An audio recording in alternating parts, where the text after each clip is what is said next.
Google Maps a permis de résoudre une enquête.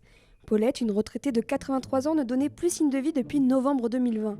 Sa famille, inquiète, avait signalé sa disparition, mais les enquêteurs ont botté en touche et n'ont jamais retrouvé l'octogénaire. C'est avant que le dossier soit classé sans suite que l'un des policiers en charge de l'affaire décide de retracer le chemin de Paulette sur Google Maps. Il aperçoit la vieille dame en chemin vers chez son voisin sur des images de Street View. Immédiatement, une équipe s'est rendue sur place et a retrouvé le corps sans vie de la retraitée. Il semblerait que la fête soit finie pour les clients de Airbnb. Ce jeudi 13 octobre, le géant américain a publié un communiqué annonçant une collaboration avec Minute, une entreprise suédoise spécialisée dans la surveillance de domicile. Il sera donc possible pour tous les propriétaires de bénéficier gratuitement d'un outil de surveillance de bruit et de l'occupation. Concrètement, les propriétaires pourront suivre depuis leur smartphone les notifications de bruit dans l'habitation si le niveau sonore de base est dépassé. Dans ce cas précis, ils pourront contacter directement les locataires via la messagerie Airbnb. Point un peu plus intrusif, le détecteur Minute pourrait également déterminer le nombre de personnes présentes dans l'habitation. Bien évidemment, ce système reste réglementé, les hôtes devront préciser la présence du détecteur et l'appareil ne peut pas enregistrer de son. Et si l'intelligence artificielle était notre politique de demain ?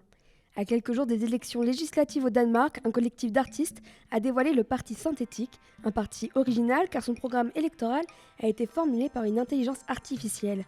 Pour ce faire, les artistes ont donné à l'IA, qu'ils ont nommé Little Liars, 50 ans de revendications de partis marginaux. Little Liars se présente sous forme de chatbot et est censé représenter les idées et valeurs de 20% du taux d'abstention au Danemark. Pour enrichir son programme, l'IA utilise également différents échanges avec les internautes.